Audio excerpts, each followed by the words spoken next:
Bonjour à tous et bienvenue à ce spécial numéro de votre émission Jeunesse Oblige. La journée de l'enfant béninois est célébrée chaque année le 23 décembre. Et dans le cadre de cette célébration, nous parlons aujourd'hui d'une thématique assez sensible, certes, mais qui a également sa place dans nos sociétés qui se manifestent, quoique on doit le déplorer. Il s'agit bien évidemment de la violence contre les filles. On se demande qui doit les protéger. Et pour en parler, nous sommes sur ce plateau avec les élèves du Collège catholique Saint-Augustin de Cotonou. Et l'autre particularité, vous l'avez certainement remarqué, nous sommes aujourd'hui avec l'UNICEF et nous avons un invité spécial, artiste béninoise mondialement connue par sa musique et son militantisme pour l'épanouissement des filles. Elle est également ambassadrice internationale de bonne volonté pour l'UNICEF. Vous avez certainement deviné de qui il s'agit.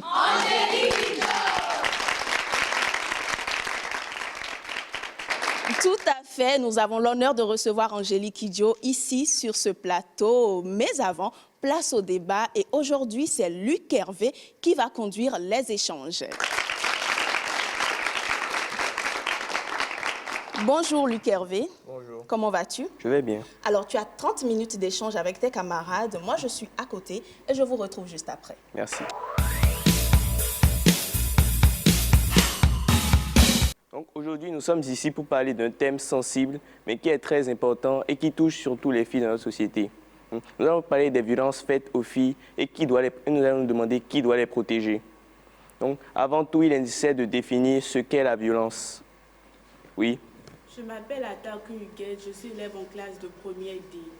La violence est l'utilisation de force ou de pouvoir physique ou psychique pour contraindre, endommager, détruire ou tuer.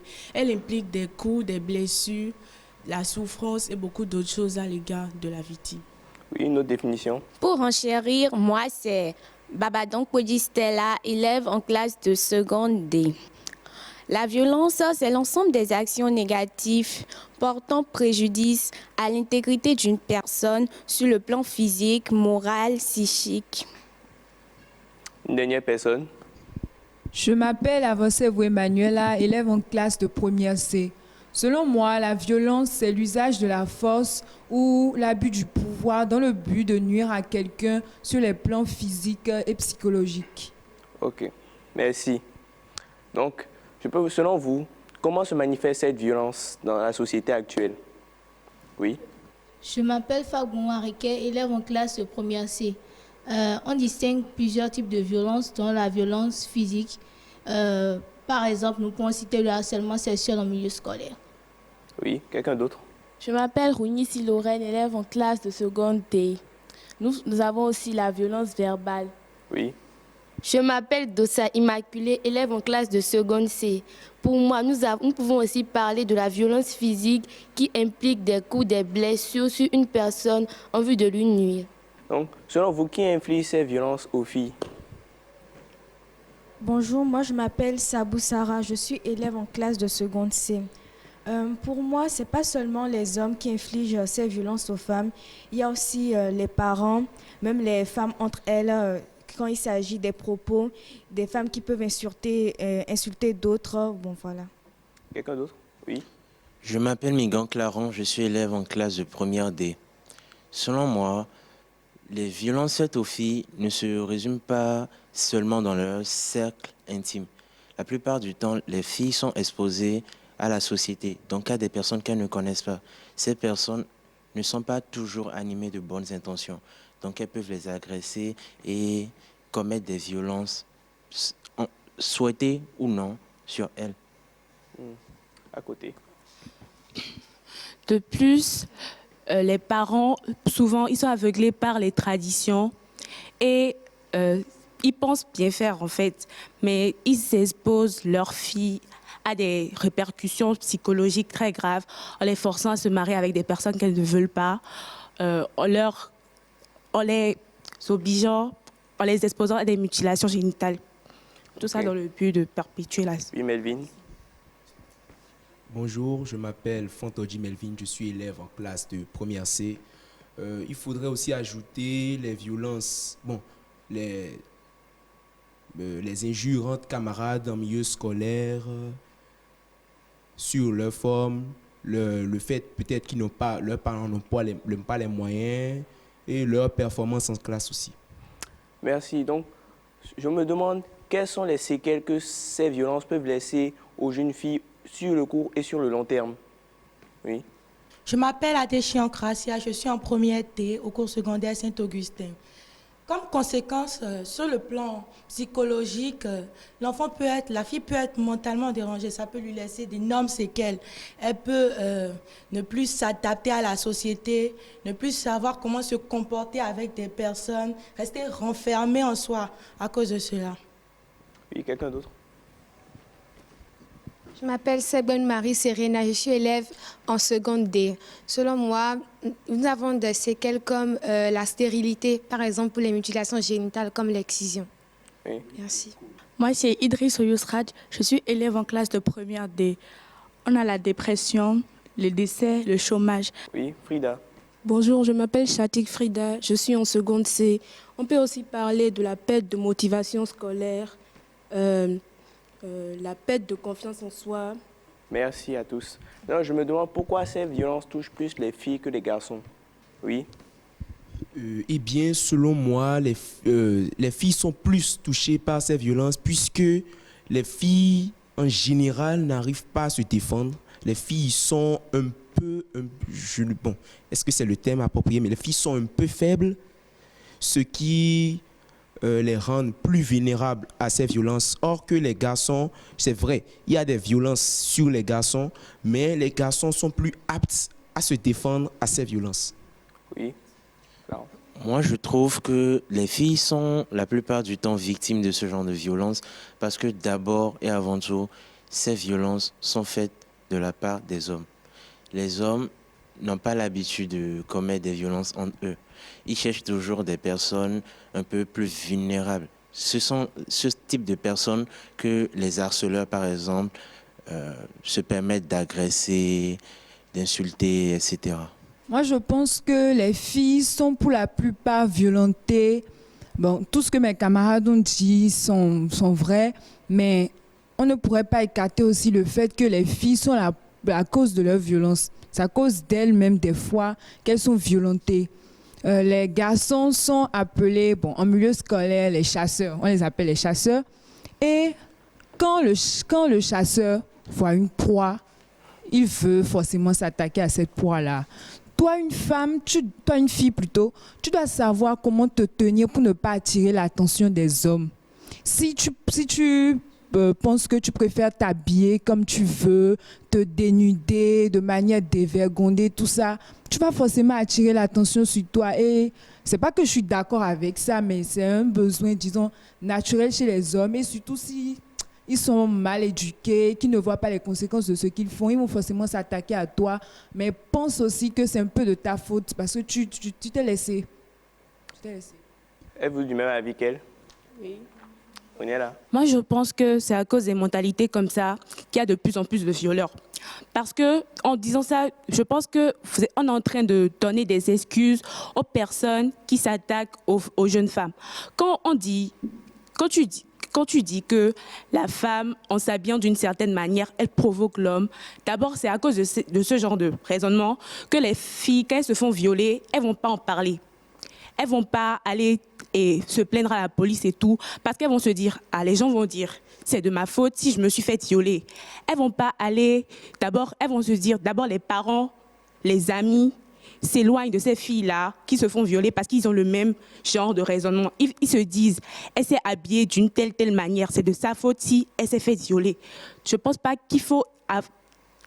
que si les Africains avaient un raisonnement un peu plus cohérent et se disaient que c'est pas parce qu'une fille s'habille d'une telle manière qu'elle est la cause de son viol, les jeunes filles qui se font violenter, qui se font violer, iraient se plaindre. Merci beaucoup. Donc, on conclut que, selon vous, les violences faites aux femmes sont perpétrées par les hommes qui considèrent le sexe féminin comme un griffe, le sexe faible, et que ces violences sont en partie dues aux femmes elles-mêmes, même si cela pose encore débat pour certains. Donc, est-ce que vous trouvez cela normal que les femmes, à cause de leur habillement ou à cause de leur sexe, soient marginalisées? Oui. Je m'appelle Ashley Chanvoideau, je suis en classe de première D. D'abord, une femme, qu'elle soit couverte ou non, reste une femme. C'est vrai, comme tout à l'heure on l'a dit, c'est le sexe faible. Mais peu importe qu'une femme soit habillée ou pas, qu'elle soit couverte ou non, elle n'est pas censée se faire agresser. Un agresseur reste un agresseur. Ce n'est pas une raison pour agresser une femme parce qu'elle n'est pas assez couverte ou parce qu'elle a attiré l'attention d'un homme. Donc je me dis, peu importe comment la femme s'habille, qu'elle soit couverte ou pas, elle n'est pas obligée d'être une proie facile. Oui. Aussi, on a la mauvaise éducation des hommes, de certains garçons. Si tu es bien éduqué, qu'une femme soit nue en face de toi, ou je ne sais pas, tu sauras te contrôler. Même si tu vois une femme nue, tu sais que moi, je suis un homme respectable, respectueux. Je ne dois pas violer cette femme parce que je ne dois pas la toucher, parce qu'elle n'est pas pour. Oui. On peut dire que le problème vient des hommes. Puisque un homme bien éduqué ne doit pas violenter une femme. Quel que soit le comportement de la femme, l'homme doit apprendre à se maîtriser, à se calmer, à garder son sang-froid, même si parfois elles sont en griffes un peu énervantes. L'homme doit apprendre à se contrôler. Merci beaucoup. Merci. On en vient justement à qui doit protéger ces femmes-là, justement. Je me nomme Kera Letonti Fatime, je suis élève en classe de première T.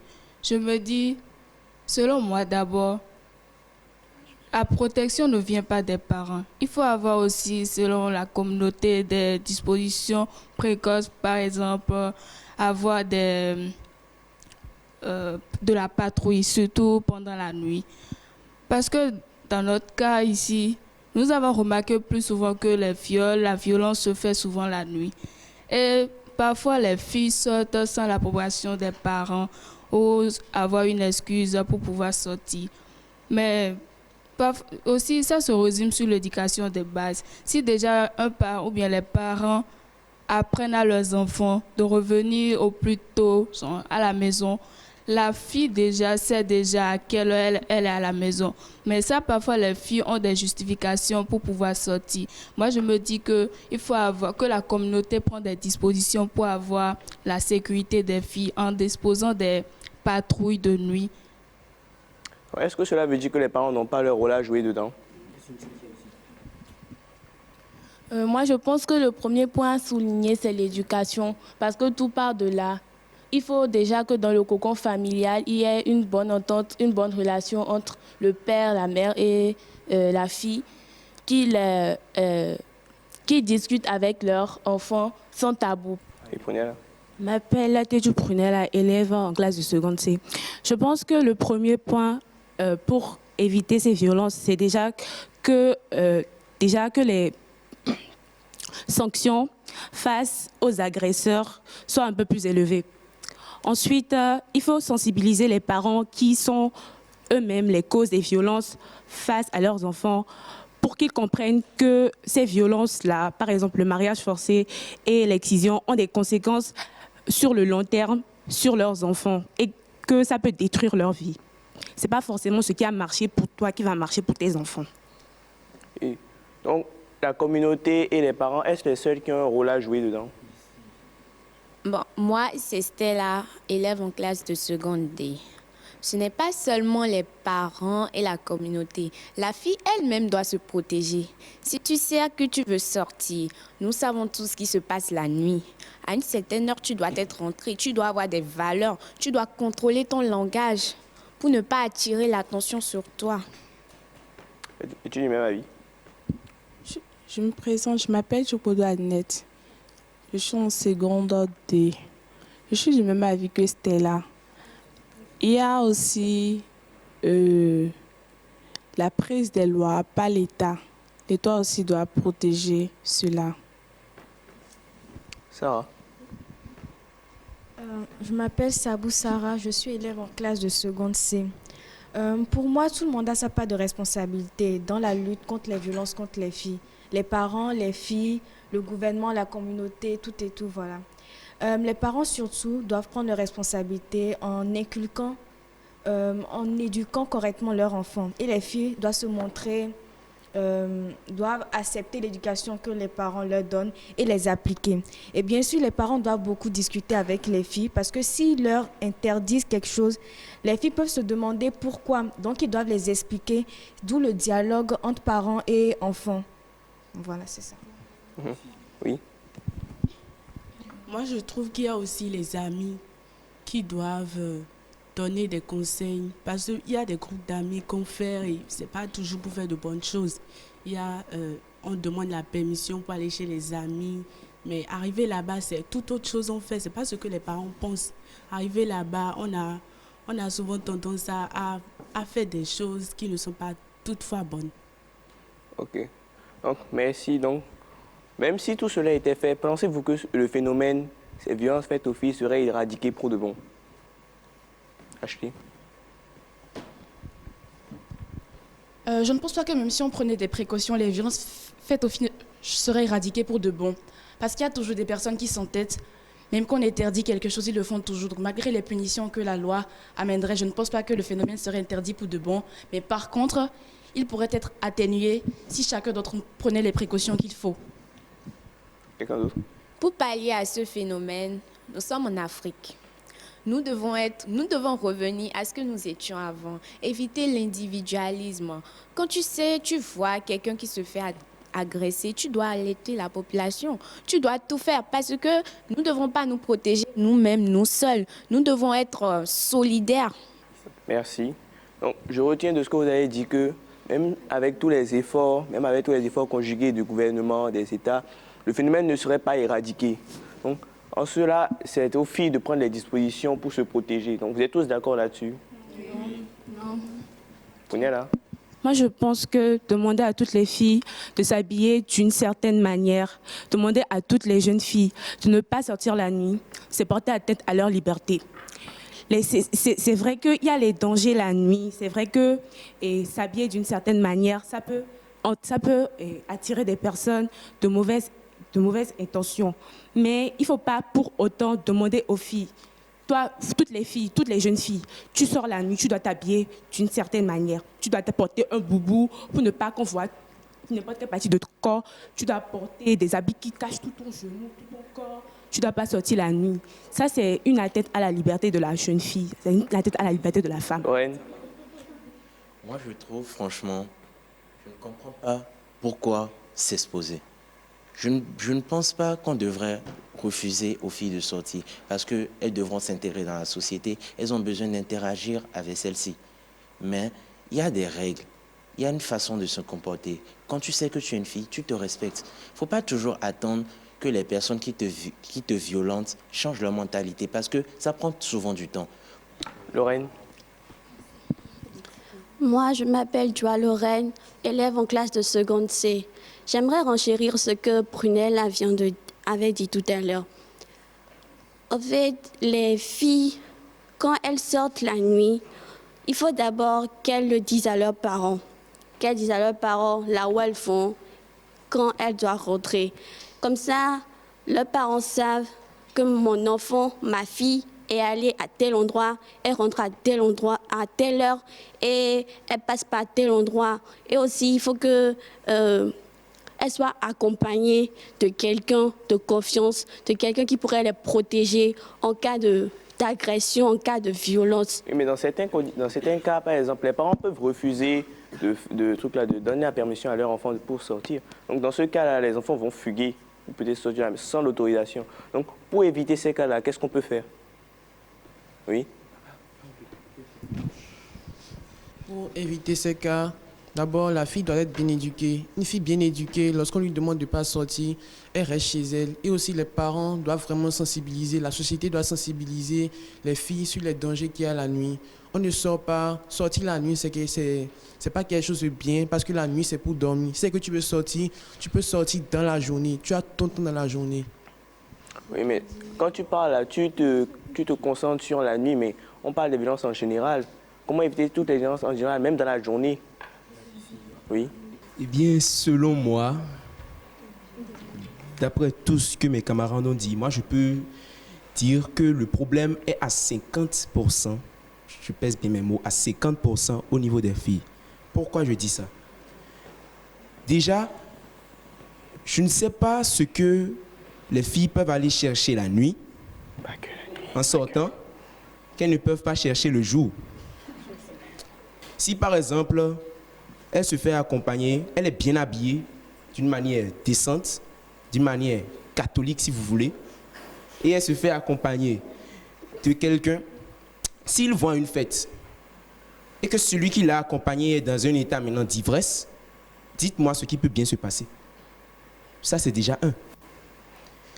Si elle se fait accompagner par quelqu'un de confiance qui est censé la protéger, dites-moi, est-ce que cette personne peut la protéger à 100%?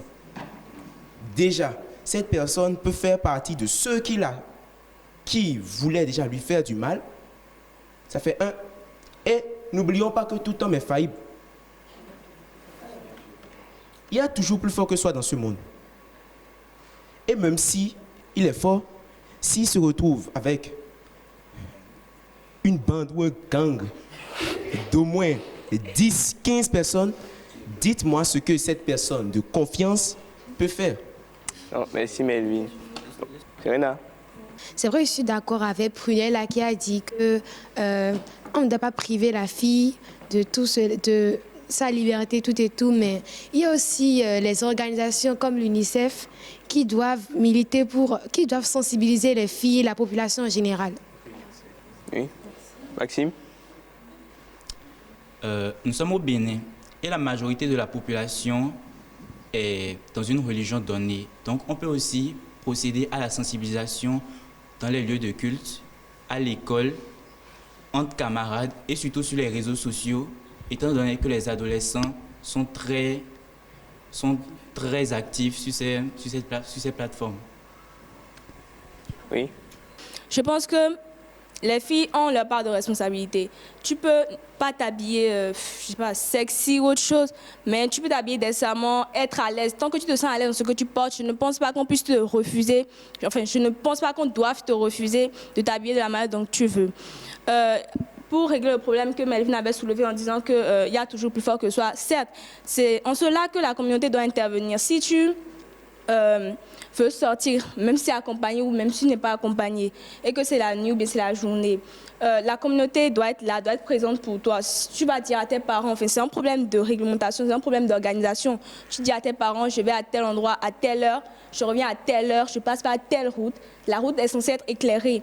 La loi aussi va intervenir, enfin les patrouilles de nuit vont intervenir, faites dans un endroit où c'est public. En fait, c'est tout cet ensemble de réglementations-là qui va faire que s'il y a violence, c'est que soit c'est vraiment pas de chance, vraiment la faute n'a pas de chance, ou alors c'est que tu n'as pas respecté ces règles-là.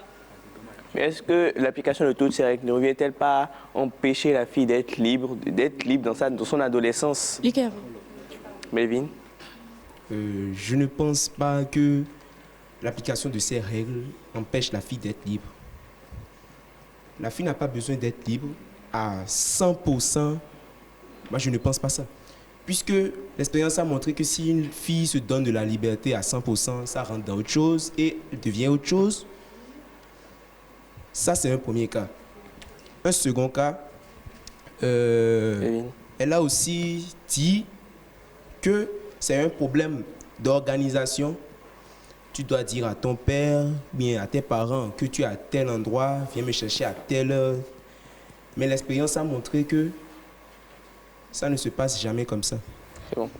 Donc, je vous remercie. Je suis désolé de ne pas pouvoir vous donner la parole encore parce que le temps est bientôt écoulé. Donc, nous allons faire un bref résumé de tout ce que vous avez dit ensemble. Donc, pour nous, la violence, c'est un ensemble d'actes posés dans le but de nuire à une personne.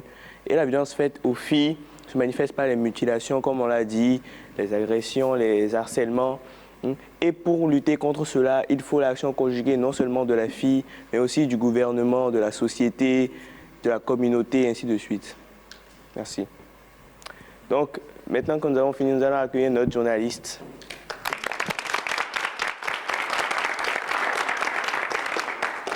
Merci beaucoup, Luc Hervé, pour ce débat de qualité et merci également à vous, chers amis. Alors, le moment est arrivé, nous l'attendions, nous avons acclamé, elle est dans ce studio Angélique Kidjo, ambassadrice internationale de bonne volonté de l'UNICEF, va nous rejoindre pour un peu apporter d'éclaircissements dans ce débat.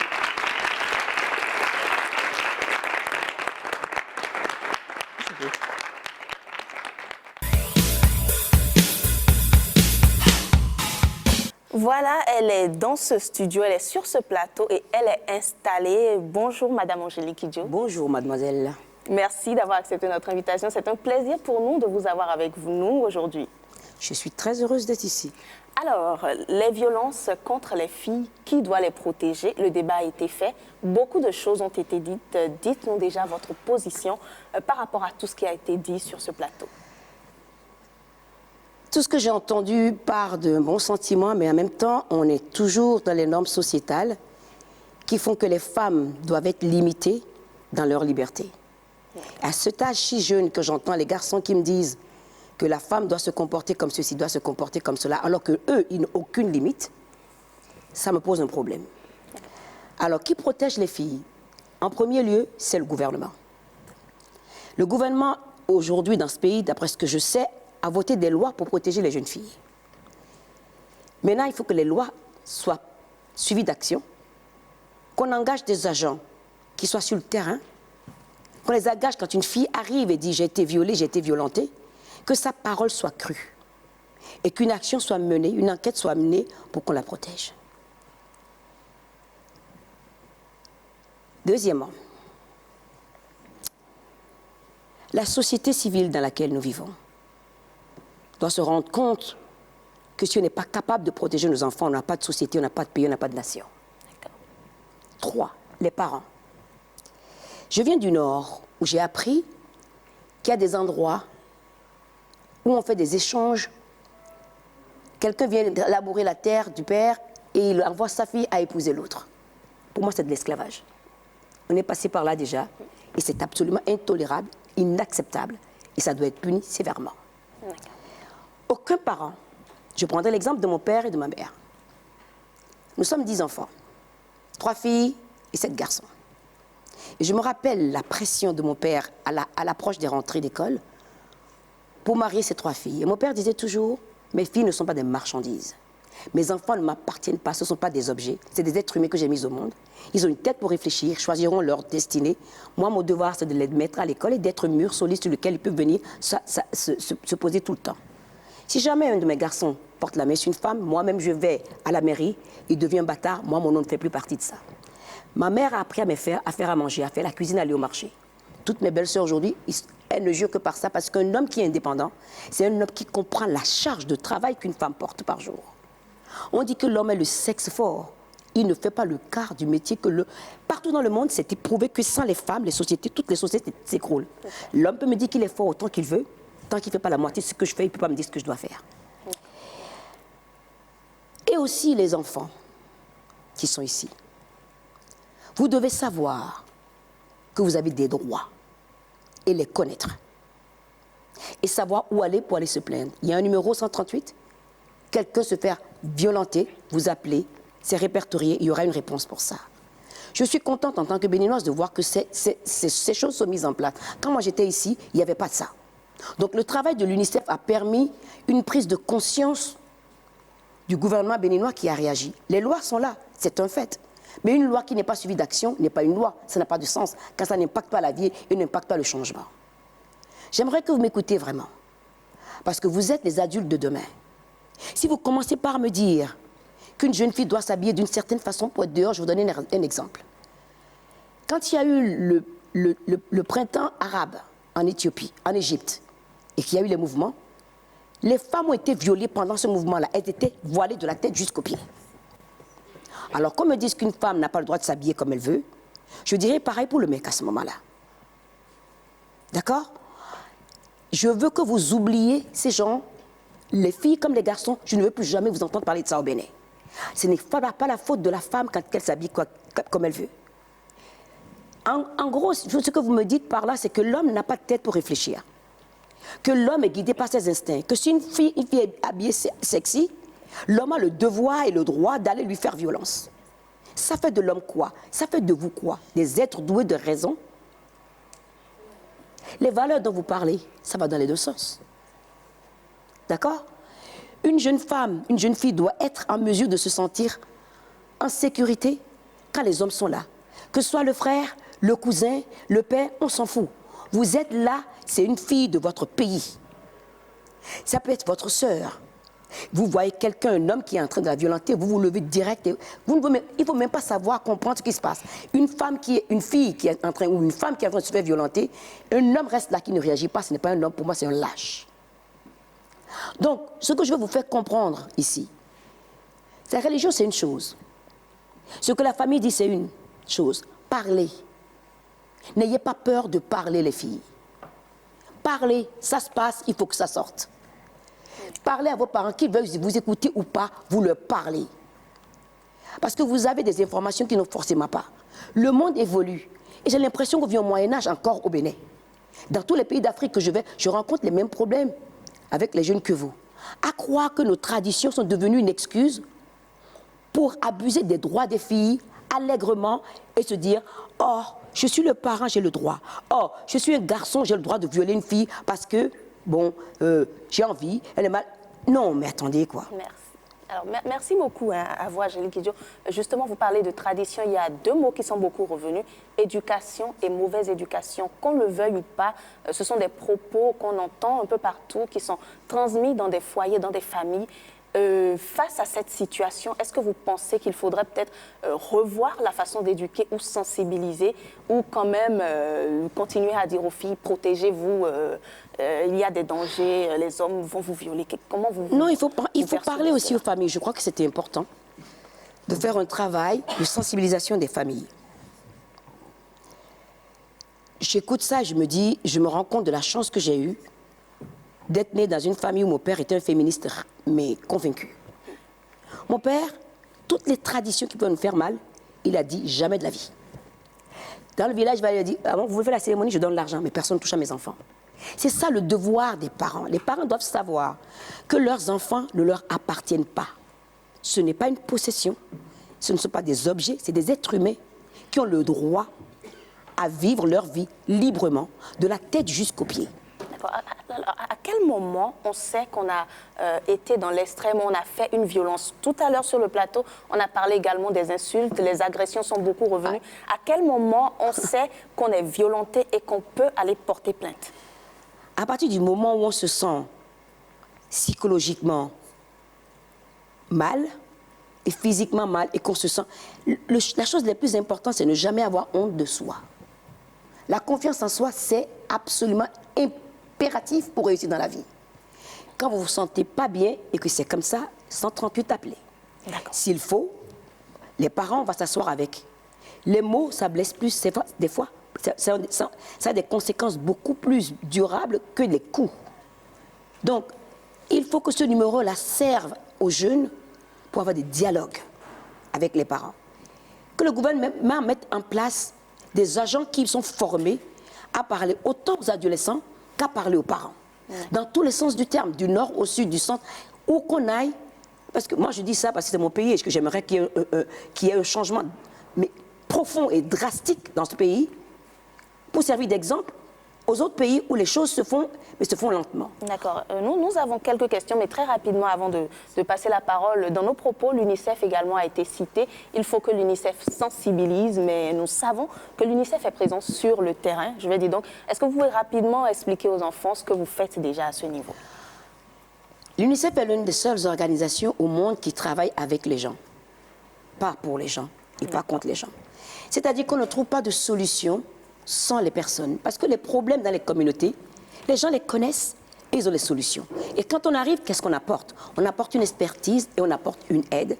Et on arrive à structurer des centres, des organisations de travail avec tout le monde, en fait. Et c'est là où on a le plus de résultats. C'est de sensibiliser tous les tenants et les aboutissants de tous les problèmes que nous avons. Moi, je dis toujours, partout où je vais, on n'a pas besoin d'aide en Afrique, on a besoin de partenariat. L'Afrique est le continent le plus riche sur cette planète. Et c'est là où il y a le plus de pauvres. Pourquoi? Parce que nous ne savons pas protéger nos enfants. Notre première richesse, ce sont nos enfants. Et si nous ne sommes pas capables de protéger nos enfants, nous n'avancerons jamais. D'accord. Donc, quelque part, nous, ce qu'on fait en tant qu'UNICEF, c'est d'arriver quelque part en disant, qu'est-ce qu'on fait ensemble? D'accord.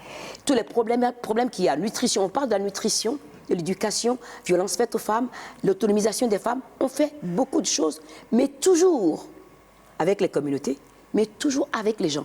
Parce que si on veut aider les gens, moi ce que je dis toujours, aux États-Unis ou ailleurs où je vais, si vous voulez nous aider en Afrique et vous nous méprisez, vous ne nous voyez pas comme des êtres humains avec les mêmes droits que vous, on n'a pas besoin de vous. Tout à fait. Votre mépris, on n'a rien à faire. Donc, si on ne veut pas du mépris des autres, il faut déjà montrer le respect qu'on a à nos enfants. Et quand ils viennent ici et que nos enfants se tiennent debout et leur parlent, les gens se disent « Eh bien, dis donc, ici, les gens ne se laissent pas faire. » Tout à fait. Pour l'instant, on ne le fait pas suffisamment. Et on peut le faire. Donc, c'est pour ça que le numéro 138 est très important. Pour appeler et pour demander de l'aide. J'ai des problèmes avec mes parents. On va trouver toujours une façon d'aller aider ce jeune ou cette jeune fille. Parce que c'est indispensable, je dis bien indispensable, que la jeunesse de tous les pays d'Afrique puisse avoir un métier. L'Afrique est le continent qui a le plus de jeunes en dessous de 19 ans. C'est une bombe à retardement. Si on ne les éduque pas correctement et si on ne leur trouve pas du boulot, rien ne marchera plus. Merci. Aller en Europe, ça ne sert à rien. Ça ne sert à rien. On finit dans les bateaux, on finit dans des centres, et votre humanité, tout le monde s'en fout. Merci C'est ici beaucoup. que ça se passe. Merci beaucoup à vous. Alors, je crois qu'il y a une question là, oui. Oui, tu peux la poser. Déjà, c'est un honneur de discuter avec vous.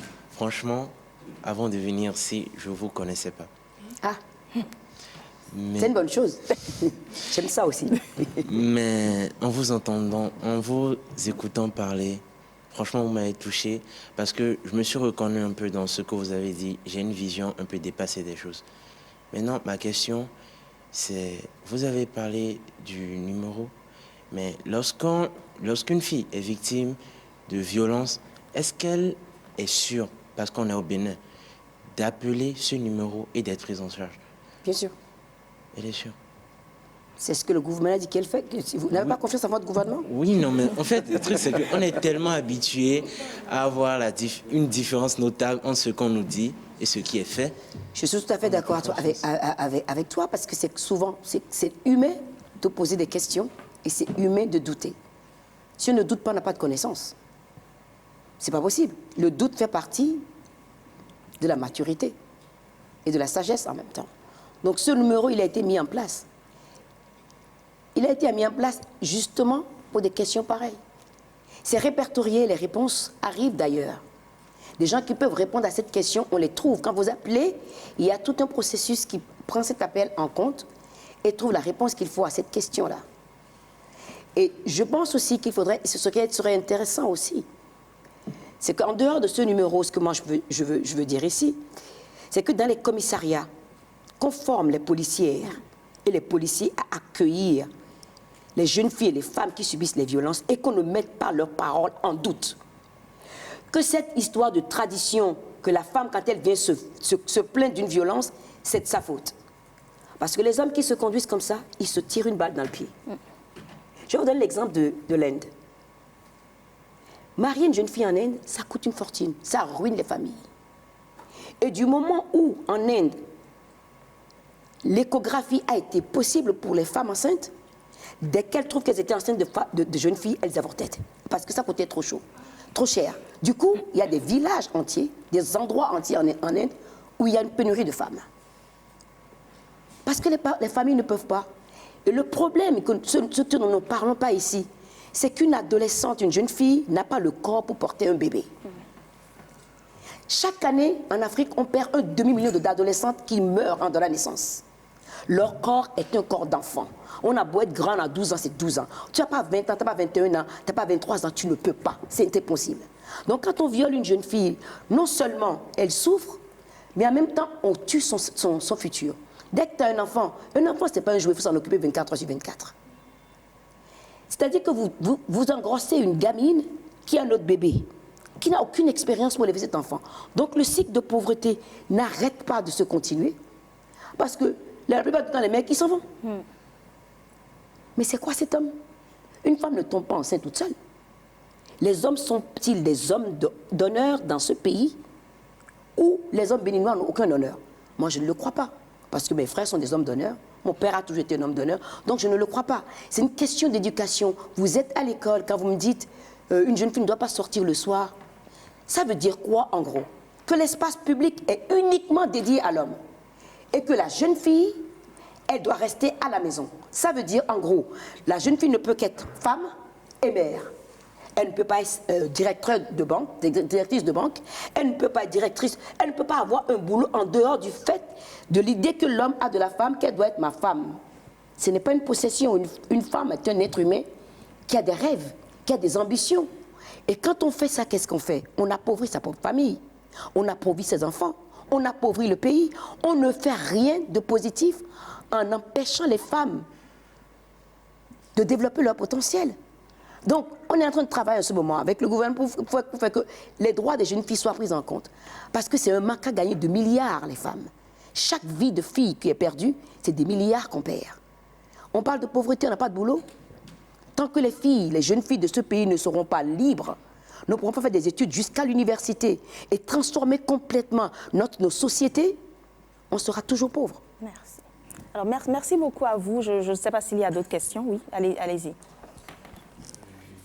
Je voudrais vous remercier pour nous avoir éclairé, m'avoir éclairé, parce qu'il y avait beaucoup de trucs que je n'avais pas vus sous cet angle. Bon, je pense qu'après ça, ma position va un peu changer. C'est heureux.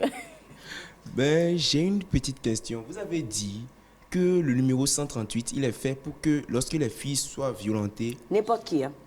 N'importe qui se fait violenter, elle puisse appeler, ou bien même dans les commissariats, on puisse aller porter plainte là-bas. Moi, je souhaite que dans les commissariats, on puisse porter plainte sans que votre parole soit mise en doute. C'est ce que j'ai dit. Ok, sans que la parole... C'est justement là ma question. Est-ce que dans tous les cas, les plaintes sont vraies? Parce qu'il y a aussi des cas où... Quand on porte une plainte, il y a une enquête. Oui ou non? C'est ça, le système judiciaire. Vous portez plainte, il y a une enquête qui est faite. Et si c'est une vérité, la personne qui a perpétré le crime doit être punie. Aussi simple que ça. Mais cette punition, ce n'est pas à moi de décider, ni à vous. Ça appartient au système judiciaire de ce pays de mettre en place les punitions par rapport à la gravité du crime qui a été commis. Donc ce numéro, c'est justement le début d'un processus d'entente, d'écoute. Parce que ne pas pouvoir parler, c'est encore un autre traumatisme. Le silence, ça fait autant mal que le mal qu'on vous a fait. Donc, être entendu, c'est déjà un début de guérison, mais aussi un début de processus pour prendre le problème en compte. D'accord. Merci beaucoup. Nous avons non, il y en a d'autres. beaucoup de questions visiblement. Ah, mais tu as amené les questions, oui. Il faut les entendre, sinon c'est pas la peine. Merci beaucoup pour la parole que vous m'avez donnée. Je suis très contente de vous entendre. Ça me fait beaucoup plaisir. Donc, par rapport à ce que vous avez dit, j'ai une question à poser. La nuit, il y a les agresseurs, des personnes mal intentionnées, de mauvaises mœurs. Et vous avez dit que l'espace public, même la nuit, les jeunes filles aussi peuvent... Ça leur appartient aussi. Ça leur appartient. Mais maintenant, ici, on a parlé des violences contre les filles. Et pour moi, les filles, c'est l'intervalle d'âge entre 12 et 16 ans. Donc, elles sont encore mineures. Donc, étant donné qu'il y a ces genres de personnes qui se baladent souvent la nuit, on ne peut pas laisser... Je me dis, laisser les filles aller la nuit, les laisser sortir, c'est les faire du mal. Parce que si elles se font violenter après, elles peuvent dire que c'est la faute des parents. Donc, je ne sais pas si... Non, en fait, c'est de 12 à 18 ans, l'âge de la maturité de l'adulte. Je crois que c'est à 21 ans ou 18 ans ici. Donc, 16 ans jusqu'à 17 ans, vous êtes adolescent pour moi. En gros, ce que tu me demandes, c'est que est-ce que la femme peut être confinée à la maison à cause de son sexe? Je demande si la fille... La fille et la femme, c'est pareil. Donc, moi, ce problème, moi j'ai une fille, donc ce problème, ça se pose souvent. Moi, ma fille, quand elle était au collège, quand elle avait une fête, je savais où elle allait. D'accord? Si c'est chez une amie, j'ai le numéro de père, je demande d'abord aux parents s'ils sont d'accord pour que la fête ait lieu chez eux. Si les parents disent qu'il n'y a pas de fête, donc je pose la question, où est-ce que tu vas? Si c'est ailleurs, je veux savoir. Et si elle va repartir à telle heure, il y a tout un système qu'on a mis en place. Son père va la chercher, surtout quand c'est l'hiver. Soit elle prend un taxi, elle nous donne le numéro d'immatriculation du taxi, et nous, on le suit. Et on est tout le temps en contact avec elle au téléphone. Ma fille, très tôt, je lui ai appris. Tu vas dans une fête, tu ne bois pas. Si tu n'as pas d'autres amis qui peuvent surveiller ton verre, ne bois rien du tout. elle se balade toujours avec sa bouteille d'eau. S'il n'y a rien à boire, elle a à boire et son sac est toujours à son épaule. Parce que quand on t'a drogué, tu ne peux pas savoir ce qui se passe. Même si tu dis, tu veux pas, tu ne peux plus savoir qui t'a violé. C'est pour ça qu'elle sort toujours avec ses copines. Elles sont toujours 3 ou 4. Les gens en qui tu as confiance, vous sortez 3 à 4 et vous êtes toujours ensemble. C'est-à-dire, vous êtes quelque part, vous prenez une table ensemble, il y a toujours une personne qui est assise. Quand vous allez danser, et quand vous êtes sur la plate, là, vous dansez, vous gardez le contact visible. S'il y a un mec qui est en train de faire un truc, tous, vous allez ensemble et vous partez. S'il y a des adultes là, vous dites à voix haute que ces garçons sont en train de vous embêter et les adultes vont vous aider. Les adultes qui ne vous aident pas sont aussi passibles de se faire punir parce que c'est non-assistance à personne en danger. Donc il y a des façons de vous protéger. Comment est-ce que vous pouvez être jeune et ne pas pouvoir aller faire la fête sans avoir peur? Pourquoi c'est les garçons uniquement qui ont le droit de faire la fête? C'est pas possible. Les garçons ont besoin de cavaliers, non, vous êtes danser les uns avec les autres. Ok, non. Alors si vous dites non, mais il faut, vous avez une cavalière avec laquelle vous dansez, le minimum c'est de respecter. Quand une femme dit non, c'est non. Ce n'est pas peut-être, ce n'est pas elle veut, elle n'a pas le... La femme qui vous dit non, vous partez direct. Une femme qui a dit non, haut et fort, tu dégages. Tu ne questionnes pas le fait qu'elle a dit non. Elle ne veut pas que tu la touches pas. C'est tout. Merci d'abord de m'avoir donné la parole. Je voulais demander, vous avez dit qu'on pourra se plaindre au commissariat, par exemple. Je dis, je souhaite que le gouvernement mette en place un système dans les commissariats et former les commissaires femmes comme hommes. Quand vous arrivez, on ne met pas en doute votre parole. J'espère qu'ils vont le faire. Moi, c'est une demande que je propose. D'accord. Par exemple, nous avons la violence verbale, par exemple, quand quelqu'un t'a insulté, te critique. Si tu appelles par exemple le 138, on pourra t'aider parce que là, tu vas dire on m'a insulté, on m'a critiqué. Ça serait pas un peu ridicule? Ah, mais ça dépend de la violence des mots. Parce que les petites disputes, là, on s'en fout. D'accord. C'est pas ça.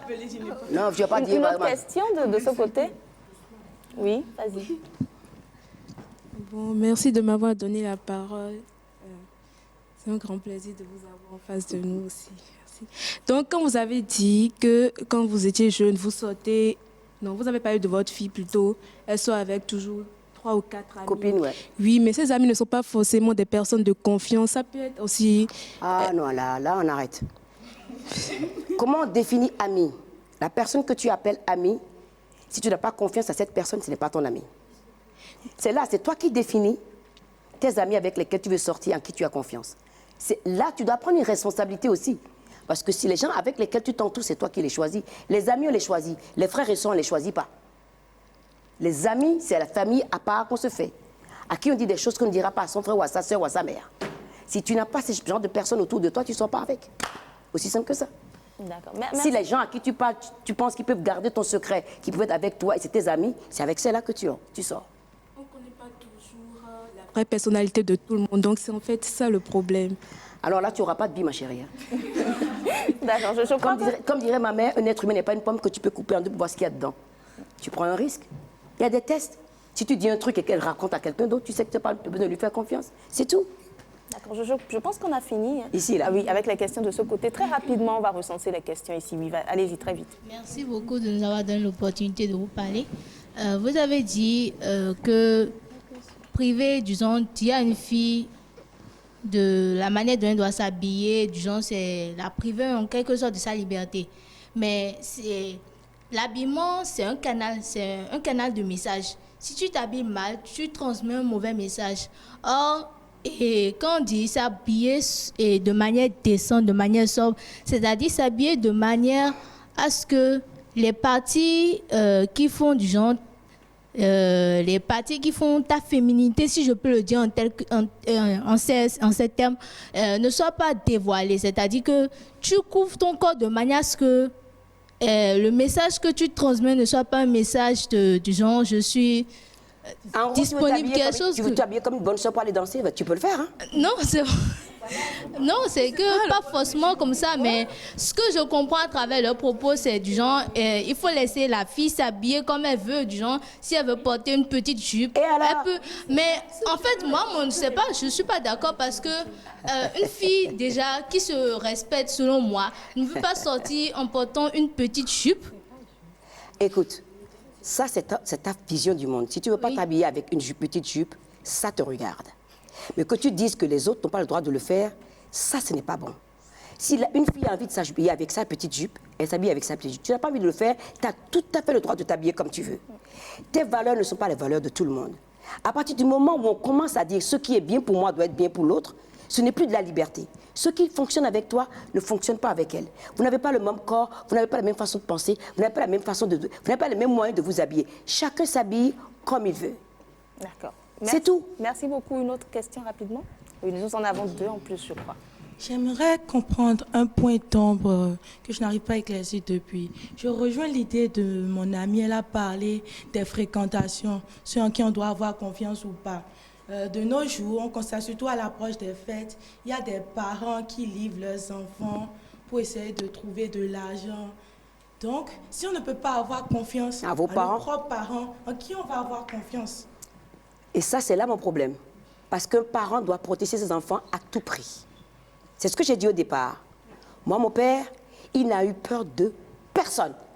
Il a perdu plein d'amis parce qu'il disait, moi, personne ne vient chez moi me dire comment je lève mes enfants. Quelqu'un touche à mon enfant, la personne va souffrir. Si un maître d'école nous tapait là, il voyait mon père arriver, ils s'enfuyaient tous. Mon père, il dit, quand il vient payer la scolarité là, il dit, je viens payer pour que vous éduquiez mes enfants. C'est ce qui est dans le livre que vous allez leur apprendre. Quelqu'un lève la main dessus, je le fous en prison ou je lui casse la figure. C'est comme ça. Les parents doivent être des gens, des personnes qui vous protègent. Et c'est pour ça que je dis qu'il faut parler à vos parents. Et s'il y a des problèmes autant, vous appelez le 138, on peut trouver une façon de venir parler à vos parents pour comprendre pourquoi cette situation. Ne pas parler et avoir peur, parce que quand je t'entends parler, c'est une situation que tu as peut-être déjà vécue et tu as peur. Si tu as peur, tu ne pourras jamais trouver une solution. Il faut parler à d'autres personnes de la famille qui peut t'aider à parler à tes parents. C'est qu'il faut parler des choses. Je sais qu'on a, dans notre culture, on n'a pas encouragé les jeunes à parler. Moi, mon père a toujours dit, parle. Hein. Mon père dit, si tu ne parles pas, je ne suis pas dans ta tête. Je ne peux pas comprendre. Si tu as un problème, si tu as mal à la tête, tu ne me dis pas, je ne suis pas dans ton corps. Il faut qu'on arrive à parler à vos parents. Et qu'il y ait des facilitateurs dans la famille, probablement qui vous aident à ce que les parents comprennent que vous êtes en train de grandir, vous n'êtes plus un bébé, vous êtes un enfant, et que vous êtes une adulte en devenir et que votre parole compte. Et c'est les choses, c'est des codes sociaux comme ça qu'il faut casser. Sinon, on n'y arrivera jamais. Merci beaucoup. Je crois que nous avons encore 2, 3 petites questions. Oui, vas-y. Donc, merci d'être venu et de nous avoir répondu à la question. Donc là, je me demande, de ce que j'ai compris de ce qu'eux, ils ont défendu comme thèse, c'est que on ne refuse pas à la fille de sortir, mais ce qu'on veut, c'est qu'elle prenne des dispositions. Mais eux, là, ils prônent une certaine liberté, une liberté qui peut être dangereuse. Qui sont les eux? Donc là, ce groupe-là. Tu parles de ceux qui défendent... Ceux qui défendent le fait que la fille soit entièrement libre. Et s'habille comme elle veut, elle est l'entière liberté. Ils prennent une liberté qui peut être dangereuse parce qu'en attendant que ce que vous avez dit soit mis en place, la société reste telle qu'elle. Le changement ne se fera pas immédiatement. Donc, en attendant, au moins, on doit prendre des précautions pour que ce genre de choses n'arrive pas. Parce que sinon, si on ne prend pas des précautions et qu'on reste n'importe comment, là, c'est se livrer à un danger. Je suis honoré de parler avec vous, mais pour enchérir ce qu'il a dit, d'abord, les causes des violences, ce n'est pas forcément l'habillement. La femme, lorsqu'elle sort, les filles en général, lorsqu'elles sortent pour se montrer intentionnellement ou pas, elles peuvent porter des objets de valeur, ce qui va attirer l'attention des voleurs. Et dans l'intention de voler ce qu'elles portent sur elles, peuvent la violer. Donc, ce n'est pas forcément l'habillement qui est la cause, qui est une cause des violences. D'accord. Une dernière question rapidement et puis on va conclure. Merci de m'avoir accordé la parole. Je suis d'accord avec ce que Luc Hervé a dit. Mais est-ce que les filles elles-mêmes ne devraient pas apprendre à se défendre? Parce qu'on a dit que c'est au gouvernement... Je suis tout à fait d'accord pour ça là. Oui, à l'UNICEF veut les protéger, mais en attendant que tout cela ne soit mis en place, les filles devraient s'inscrire au karaté, au taekwondo, je ne sais pas pourquoi. Parce que supposons que tu es sortir avec 10 personnes, 20 personnes, vous êtes en groupe, vous allez faire la fête et tout. Ils ont tous bu, toi tu es normal. Maintenant, il y a des agresseurs qui viennent. Moi, j'ai fait le karaté avec mes frères. Moi aussi, j'en ai fait avec mon petit frère. Maintenant, supposons que toi, tu ne sais pas te défendre. Pardon? Je te dis, ça, je suis tout à fait d'accord avec toi. Ce que tu me dis là, ça me plaît très bien. Alors, on va parler de cette histoire d'habillement, parce que ça allait de vous chiffonner tout le bordel. Est-ce qu'on est tous d'accord ici que chacun a le droit de décider ce qu'il a envie de faire? Oui. On est d'accord? Oui. Sur ce principe-là, on est tous d'accord? Oui. OK. Si on est d'accord sur le principe que chaque être humain est égaux en droit et qu'on a le droit de choisir sa propre destinée, vous avez tous des rêves, des ambitions, des choses à faire. D'accord? On est tous d'accord, c'est naturel. Il y a une chose que je veux que vous compreniez. On passe notre temps à juger les autres. Avant de juger quelqu'un balai devant chez toi, tu n'es pas parfait. Si tu ne veux pas qu'on te juge, tu ne juges personne. Donc vos histoires d'habits là, vous allez décider vous-même ce qui est bien pour vous. Mais qui décide de la norme de ce que les gens doivent mettre et qui est normal? C'est ça la question. Non, je ne veux pas t'entendre. Parce que la norme, c'est ce qui fait plaisir aux hommes. Je vous viens de vous dire, une femme qui est voilée de la tête jusqu'aux pieds se fait violer. Vous pensez que les femmes en Afghanistan, dans les pays arabes, là, ne sont pas violées parce que malgré qu'elles soient violées, elles soient voilées? Montrer le corps d'une femme, ne pas montrer le corps d'une femme, ce n'est pas ça qui est à la base de la violence. Il faut que vous compreniez ça. On peut mettre une jupe courte et ne pas se faire violer. Et je dis toujours, ce n'est jamais, je vous dis bien ici, vous m'écoutez bien les filles, ce n'est jamais votre faute si on vous viole. Jamais se sentir coupable du viol. Parce qu'un homme a aussi une tête. Quand il est en train de violer une femme, il sait qui commet un crime. Et l'homme qui vous viole et qui vous dit vous ne devez pas parler, vous ne l'écoutez pas. Allez parler. Parce que si on n'arrête pas ça, ça n'arrête pas. C'est-à-dire que nous sommes dans des normes sociales que vous répliquez ici, quand je vous entends tous. Une jeune fille doit s'habiller d'une telle façon et d'une telle façon. Moi, on ne m'a jamais dit ça. Hein. Moi, mes parents ne m'ont jamais dit ça. Hein. L'élégance, ce n'est pas la nudité. On est d'accord? Pour moi, ça n'a jamais été la nudité. Je ne me montrerai jamais nue nulle part parce que ça ne m'intéresse pas. Chacun fait son choix. Mais en même temps, ça ne fait pas de cette femme qui s'habille avec une petite jupe une personne à qui on doit dire c'est ta faute. C'est bien fait pour toi. Un viol, ce n'est pas bien fait pour toi. C'est un crime. Et les excuses qu'on peut trouver pour justifier un crime, pour moi, n'ont pas droit de citer. Jamais de la vie, une femme ne doit être doublement pénalisée quand elle a été violée et qu'on dit elle s'est habillée comme ceci, elle s'est habillée comme cela. Et une dernière chose que je vais vous dire ici. J'ai grandi dans ce pays. Je suis partie d'ici, j'avais 23 ans. Je sais d'où je viens, je ne sais peut-être pas où je vais. Mais les valeurs que mes parents m'ont inculquées, moi, c'est que mon cerveau est mon arme ultime. Et qu'à chaque instant, où que je sois, de me remettre en question et de mettre au défi qui que ce soit pour me définir. Personne, je dis bien personne ici, n'a le droit de définir qui que ce soit, ni d'avoir une opinion sur la vie de qui que ce soit, et de choisir, et de dire si tu fais ci, tu vas faire ci. Non. Les droits des enfants, les droits des adolescents, c'est une réalité. Les droits humains, c'est une réalité constante et journalière et quotidien pour moi. Chaque être humain doit rester libre. Chacun fait ses erreurs. Tu fais une faute, tu payes. Mon père dit la culpabilité, chez moi, il n'y en aura jamais. Tu fais une erreur, tu vas t'excuser. Ça ne coûte rien de dire, excuse-moi d'avoir fait du mal. Mais quand tu vis dans la culpabilité, tu te tues. Et aucune religion n'a jamais dit, je dis bien ceci, que la femme doit être l'esclave de l'homme. Ce n'est écrit ni dans la Bible, ni dans le Coran, ni dans la Torah. Jamais. Et chaque religion qui empêche les jeunes filles d'aller vers l'avant est une religion qui va finir par disparaître. Parce que sans femme, il n'y a pas d'homme. Merci beaucoup, voilà.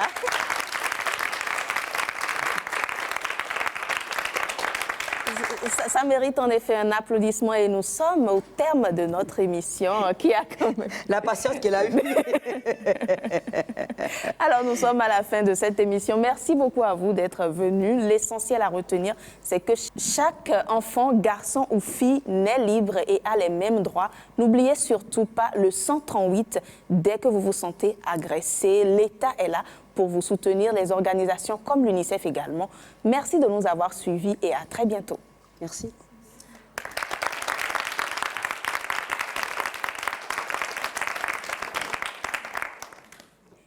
Soyez.